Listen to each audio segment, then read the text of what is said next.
Hey, welcome to another episode of Freedom on Fire. I'm your host, Robert Bob TV Brown. How you doing today? Well, a lot has happened in the past 24 hours. I just recently put a video up about Bannon becoming a loose cannon, basically telling it like it is when it came to China, when it came to North Korea, when it came to white supremacy, the whole 9 yards. I guess Bannon knew that he was going to be out. Just a couple things I want to say about Steve Bannon. And yes, I do personally, and I could be wrong, I do believe he have what I call white supremacist tendencies. That he believes that his race is the superior race.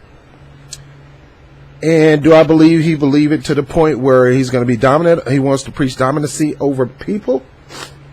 I don't know. There's a lot of white supremacists saying, hey, we're not trying to dominate people. We just letting you know that we're supreme. I mentioned before that there are black supremacists that believes the same thing. They believe that they're supreme. Any element of race and racial culture, in that particular culture, there's a faction of people that believe that they're more superior than the other. Most of us, no matter what spectrum we're in, we realize that we're not superior than the next man, that we're no different from the next man. Sure, there's certain things that give us advantage. They have in America this thing called white privilege. But if you go to certain areas of Africa, white privileges do not dominate there. You know? So, I mean, it depends on the culture. In China, white privilege don't always dominate in China. China privilege always over-dominate white privilege. So anyway, I'm just going off the rail. The point is we're all equal. We're all the same. When I go to the bathroom, I either stand up or sit down. I don't think you do anything different based on your color. I eat through my mouth. Any other way I eat will be through a test tube. I have to take a bath like you have to take a bath. I have to get dressed like you have to get dressed. So this thing of white supremacy is just so dumb. This thing of black supremacy is so dumb. Now, you can be supreme in your thinking as a human being because, me personally, I believe your image is greater than who you really think you are. There's so much untapped potential on the inside of you. It's ridiculous. You're not just a nobody. You're somebody. And you're somebody great. And whether you take the time out to tap in the greatness in you and bring it out, that's up to me and you. And nobody controls that but you. Now, economically, these things can kind of suppress us from being all we could be. And that's why I want to talk about Steve Bannon for a second.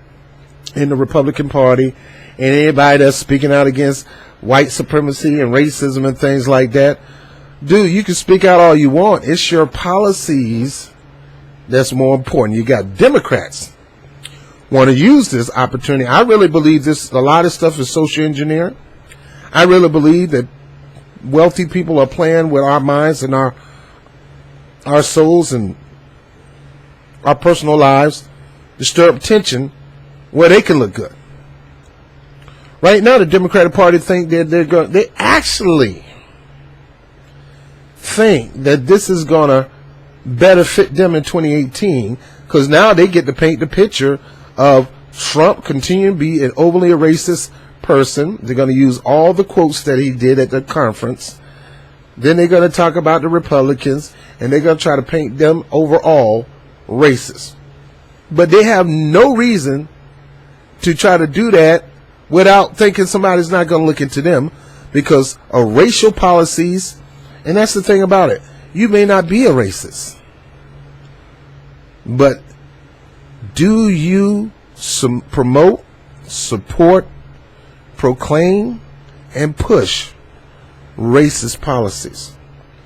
When you try to stick with a right-wing healthcare plan and you fight hard for that right-wing healthcare plan, and you won't even go on the record to say you want a plan that brings true equality to all, like single payer, that's what I call a racist political ideology. Racial political ideology will say, let's keep Obamacare. It's the best we have. No, it's not the best we have right now. It's not all we have right now. Then again, it is for the moment, but you can change that. And you can change it quick through unity and political pressure. Saying that we got more people covered, yet there's still people not covered, that is not equality. And guess who hurts from that? Poor minorities, underprivileged, lower middle class to lower class. It hurts them because they still can't afford it. It hurts them because when they go to the doctor's office, Obamacare would not, or what I call a Romney care, cannot pay for all their medical procedures. So it's not enough.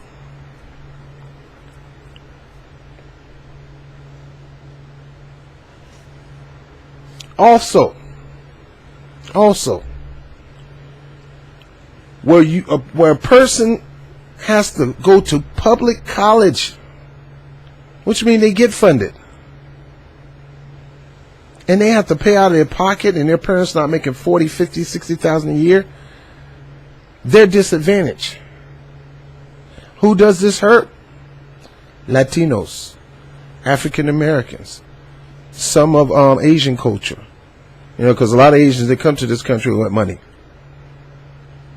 These people are here struggling since day one. And the struggle is real. Going in debt to go to college. Parents going in debt to pay for our college. When there's other countries, college is for all. Equality for all. Anybody can go to college. Jerusalem has it. Russia has it. You name it. So, I'm supposed to be talking about Steve Bannon. The thing is that we have people who are happy because Steve Bannon gone. The racist is gone. We're getting all the racists. We're putting a political pressure on Trump, punking them out, call them all kind of names, making them look bad, smearing the crap out of them. Some may be true. A lot of it is not true. We just want to paint him, and that's how you win political positions, when you paint the other person as evil as you can and do whatever you can to make yourself look great. And that's what the Democratic Party is doing with the Republican Party and Donald Trump. There's some element of truth there, but then a lot of this stuff is fabricated just to make them look so bad that people would be dumb enough to say, well, I ain't got no other choice to go with this. They're not just as bad. Going back to that lesser two evils policy, when it's still evil, and it's got us to what we got today, instead of looking for smart, honest people of integrity with a no corruption, and you apply the no corruption test to them, and you vote for them that way. They call it purity test, but it's really no corruption test. Are you corrupt? They're afraid. They're afraid to answer that question. Are you corrupt? Can I look at your record as a political leader and see no corruption at all? Or should I just ignore the corruption and vote for you anyway because this person looks so bad? And that's what was brought before us with Trump, Bannon, Reince Priebus, Stephen Miller. You had Scaramucci. I mean, just about everybody that's gone in this administration. We saw them as the bad guy. And the Democratic Party tried to make themselves look like the good guy. And when they were opposition, true opposition against Trump, they tried to take the credit for it. No, Democrats, you don't take credit for it.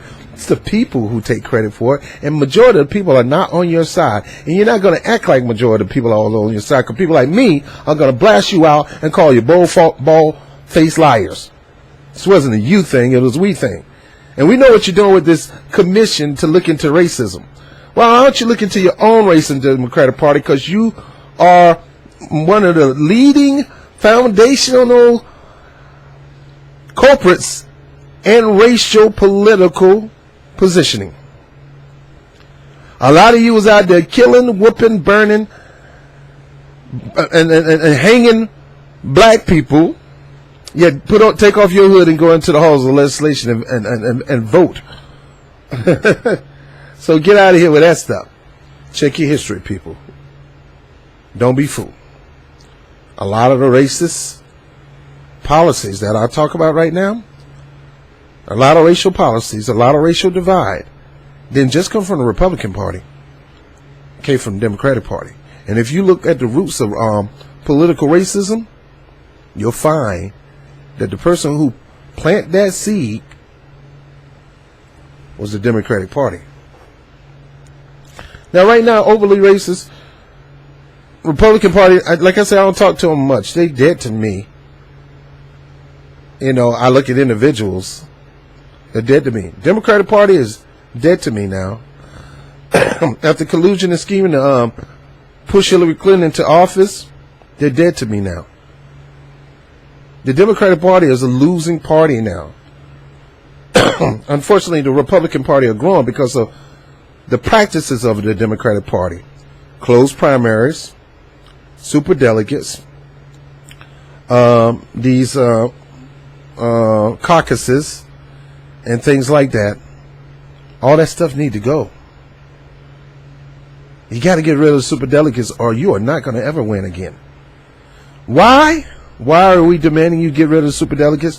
Why are we demanding open primaries? Because we're tired of you picking our candidates. And for you Democrats out there thinking your vote make the overall decision on who become the nominee and the president, let's see how far that goes. Because if you start voting overwhelmingly for a certain person and the elite do not want that person, the super delegate's going to come in and throw your vote off the into the trash can. May not be physically, but their vote is thousands. Their votes, your one vote, do not compare to their vote. Your vote is not equal to theirs. Their one vote is thousands of votes. Your one vote is just one vote. So as long as they have superdelegates, closed primaries, that means you do not have total control of the election process. And that is undemocratic. That is fascist. And that is tyranny. Now, say what you want about Steve Bannon. A couple things about Steve Bannon. He was a multinationalist, which means he didn't believe in all these interfering in the wars. Racist or not, I can appreciate that about that racist son of a. He was not for taking our jobs overseas. Racist or not, I can appreciate that. He was all about bringing back jobs to America. I can appreciate that. Now, those are the only thing I can think of that I can appreciate about Stephen Bannon. He kept Trump's eye on the United States and not all this crap. That's why he could freely say, we don't need to be messing with Korea. Why we don't need to be poking fun with them. First of all, we can't win that game. That man got a nuclear weapon, and if that he could pop out to the next country, and we're going to be responsible for killing millions of people, yet at the same time we're going to threaten to kill his people. So we'll ultimately be responsible for the killing of innocent people because of our unilateral pressure over North Korea that caused them to kill somebody in another country, but yet we're going to send our troops to bomb him and kill his people. That's a lose-lose situation, and Bannon was right. Anyway, I'm almost done on Bannon. I want to say Ding Dong, the warlocks are dead. But to me, long as his racism was not put into policy, I was all right with Bannon. I'd rather have, truthfully speaking, I've been around racists all my life. I'm from the South. I would rather have you being a racist in my face but know what you're all about outside of your ideology than have you look like you're my friend but yet your ideology is all racist. and you're applying it in every area of your life, which means it's going to effectively hurt me somehow. I'd rather have you be a racist in my face, but don't have the power to apply racist policies. So, Mr. McConnell,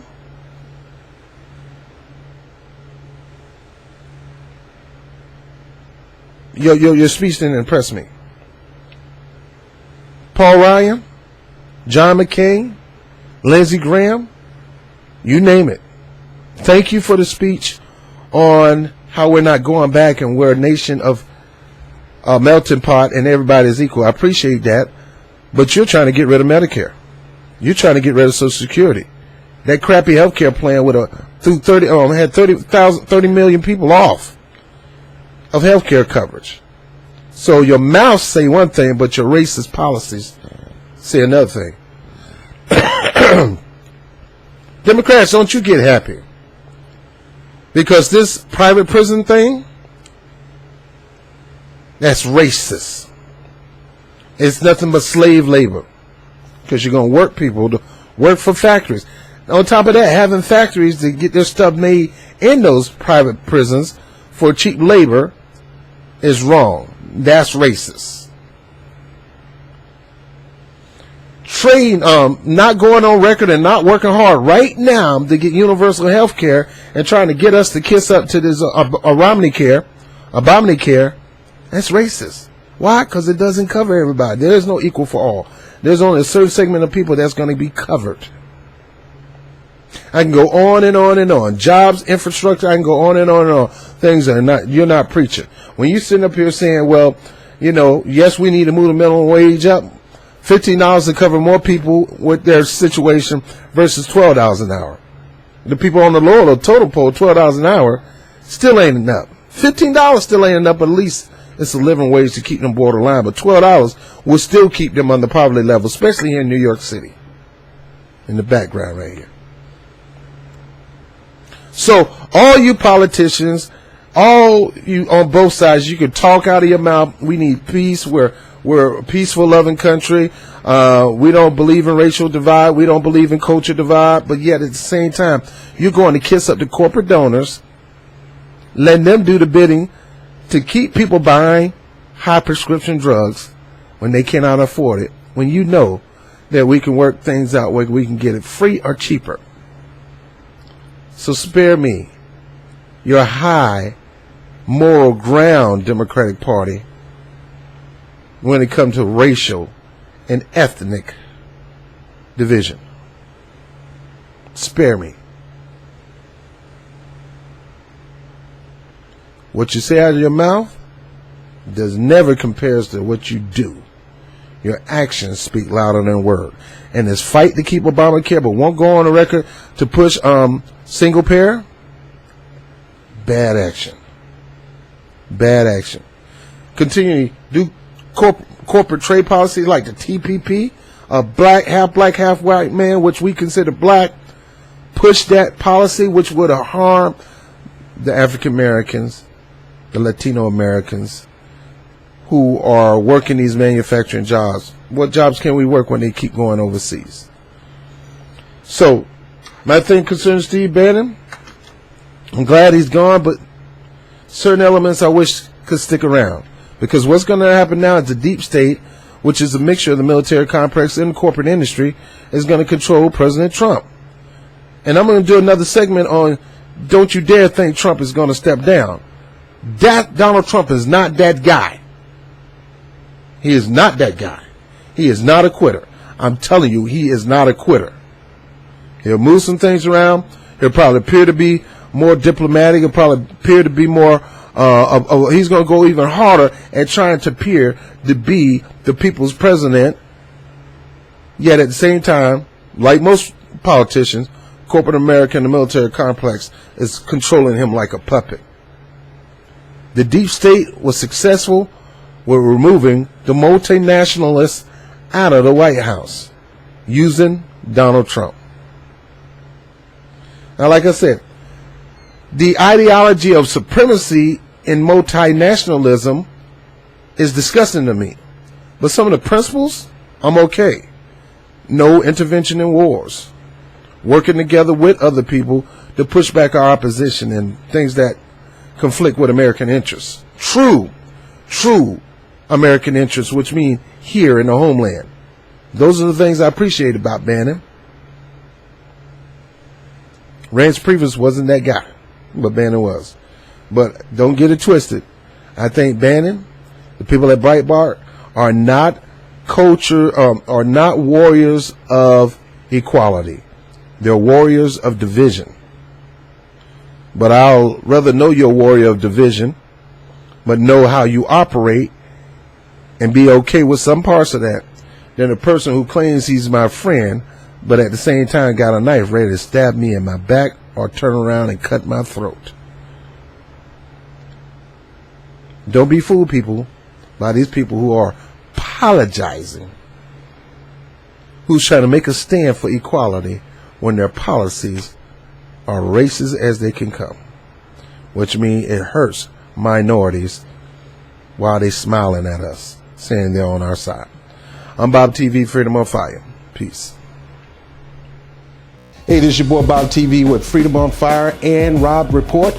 I want to thank you for watching the webcast. Make sure you share these segments all across your social media network.